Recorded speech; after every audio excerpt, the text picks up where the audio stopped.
कब्ज, कब्ज के लिए 10 उपाय बताता हूं। किसी किसी का तो ये पेट ही साफ नहीं होता, हमेशा यही दिमाग लगा रहता है, क्या करें, लेटरिन होती ही नहीं, फ्रेश नहीं होते ठीक से, और फिर मन भारी भारी सा, कुछ काम करने का दिल नहीं करता, फिर इधर से कायम चूर्ण, नित्यम चूर्ण, ये चूर्ण वो चूर्ण, ये खा खा करके आते और खराब कर लेते। एक भाई आया, बोले स्वामी जी मैं तो मुट्ठा भर भर के खाने लगा था, मेरी किडनी फेल हो गई कायम चूर्ण खाने से। उसमें इतना ठोक करके तो नमक है, ठोक के सनाई पत्ती है। जो भी पेट साफ करने वाले चूर्ण जिनमें नमक ठोक करके और सनाई पत्ती है, वो आयुर्वेद के नाम पर भी बहुत बड़ा धोखा है, धोखा धोखा धोखा।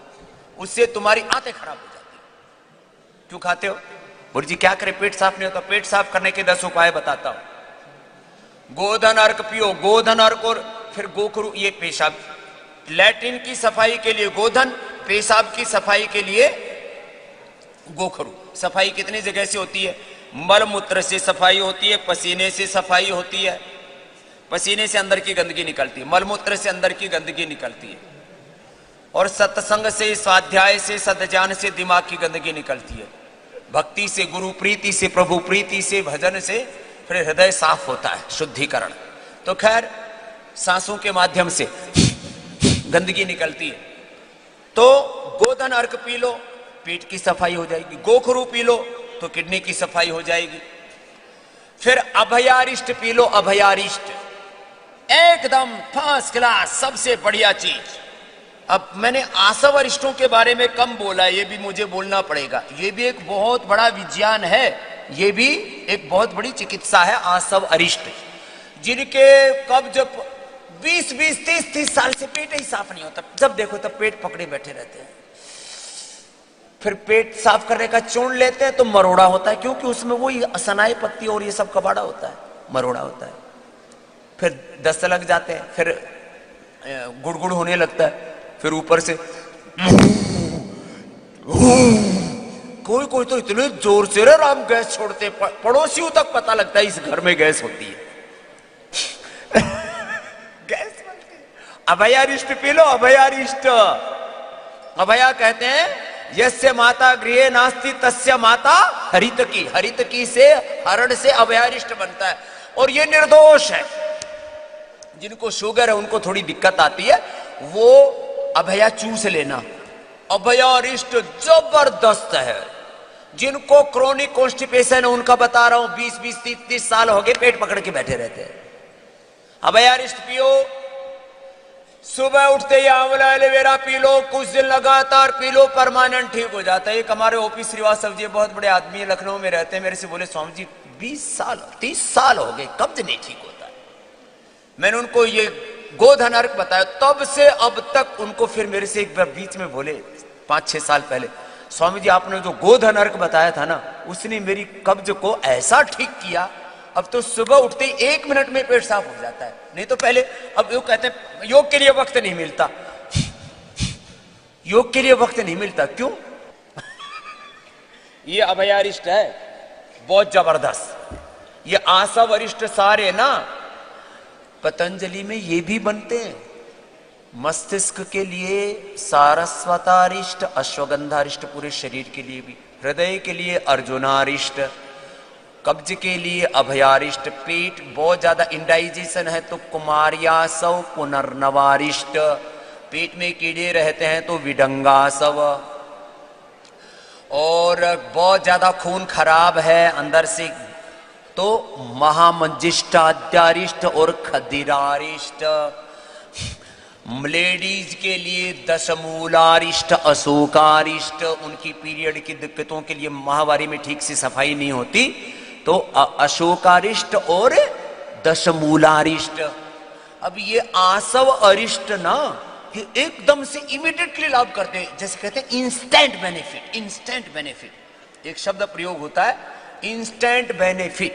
अशोकारिष्ट और दशमूलारिष्ट, पत्रांगासव, आसव अरिष्ट बड़े जबरदस्त होते हैं। कब्ज के लिए अभयारिष्ट, अति बला के पत्ते कुछ दिन लगातार खा लो, कब्ज परम आंतों को ताकत आ जाएगी। लगातार खाली पेट एक सेव खा लो, एक सेव खाली पेट, सेव सेव एप्पल सेव बहुत जबरदस्त। सुबह खाली पेट एक सेव खा लो, और सेव चबा चबा करके खाना, जितना सलाइवा ज्यादा मिलेगा। खाना चबा चबा करके खा लो, खाने की मात्रा आधी समय डबल कर दो, कब्ज दूर हो जाएगी। ज्यादातर लोग 5 से 10 मिनट में भोजन को चट कर जाते हैं, ऐसे खाते हैं जैसे चोरी का माल खा रहे हो अपने घर में, हड़बड़ तड़बड़ में। जल्दी खाने की आदत हो रखी, और ये आदत है कि कुछ तो मेरे ही अगल बगल में रहते हैं हमारे ब्रह्मचारी सन्यासी। मैंने कहा भाई ये नहीं, इनकी नहीं बात कर रहा, जल्दी जल्दी खाते हैं। अरे मैंने कहा भाई आराम से खा ले, भगवान का प्रसाद मान के खाना खा, गुरु का प्रसाद मान के खाना खा। ये क्या कर रहा है? पसीने आ जाते हैं पागलों की तरह, क्या करे जी, मुंह में टिकता ही नहीं है, इतना जल्दी जल्दी खाते 99% लोग।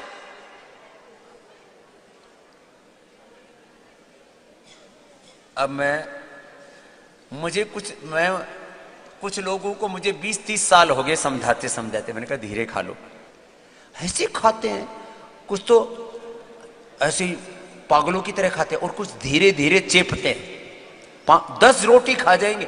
मैं जितनी देर में 1 रोटी खाता हूं, मेरे सामने 10 रोटी खा जाते हैं, और पता ही नहीं लगने देते कब चेप दी। क्यों जल्दी जल्दी खाते हो? खबरदार, इसके ऊपर ध्यान दो, लिख करके रखो अपनी। कुछ की आदत है, डाइनिंग टेबल पर एक मोटे से पेपर में लिख करके रख दो, और जब खाना खाओ सामने रख दो।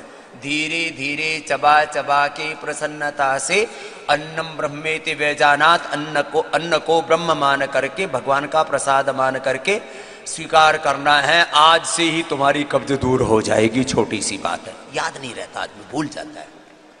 प्रकृतिम यान्ति भूतानि निग्रह किम करिष्यति सदृशम चेष्टति स्वस्याः प्रकृते ज्ञानवान अपि। एक गुरुजी चपक चपक खाएं, अब कितना बेकार लगता है। हमारी माँ, हमने बचपन में 1-2 बार ऐसे चपक चपक के खाया तो डंडा मारा, बोले क्या कुत्ते की तरह खा रहे, खाना भी नहीं आता तेरे को, ऐसे ऐसे खाएंगे, जल्दी जल्दी खाएंगे, मन मार के खाएंगे, कुछ ना कुछ टीका टिप्पणी करते हुए खाएंगे। मैंने आज तक 50 साल से ज्यादा का हो गया, अभी मुझे बच्चा मत मानना, एक बार भी अन्न की निंदा नहीं की। एक बार तो मैं हिंडोन सिटी में राजस्थान में था, खीर में नमक डाल दिया, बोले जी बहुत अच्छी बनी। मैंने कहा बहुत अच्छी बनी है, ऐसी खीर तो खाई नहीं कभी जिंदगी। जब चले गए तो दूसरे दिन फिर हवन पे गए, तो वहां वो हाथ जोड़ के बोले जी आपने जो कल बताया नहीं, खीर में तो हमको ना वो बूरा की जगह नमक डल गया था। मैंने कहा डल गया तो कोई बात नहीं, तुमने डाल दिया, हमने प्यार से खा लिया, इसमें क्या है। ऐसे अरे क्यों निंदा करते हो? रोटी जल गई, कच्ची है, पक्की है, नमक कम पड़ गया, जीरा ज्यादा डल गया, हींग कम डल गया, ज्यादा डल गया, मिर्ची ज्यादा डल गई, अभी ये हो गया, ऐसे ही नहीं। अन्नम ना निंद्यात, उपनिषद में उपदेश दिया ऋषियों ने, अन्नम ना परिचिक्षीत, अन्नम बहु कुर्वीत, अन्नम ब्रह्मेति व्यजानात। ये खाने चबा चबा करके खाना खाओ, कब्ज नहीं होगी। फिर कभी कभी सप्ताह में 1 बार तिफला चूर्ण ले लिया करो, सप्ताह में 1 बार, उससे पेट एकदम ठीक रहता है।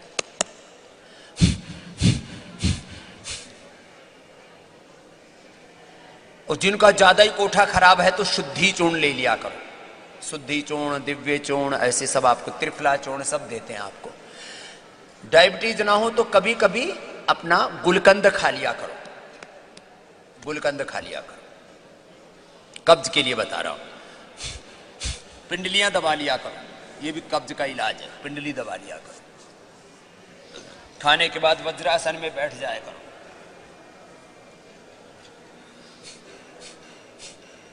खाने के बाद कपालभाति मत करना, ही तो अभी करना है सुबह सुबह, इसलिए बता रहा हूं। ऐसे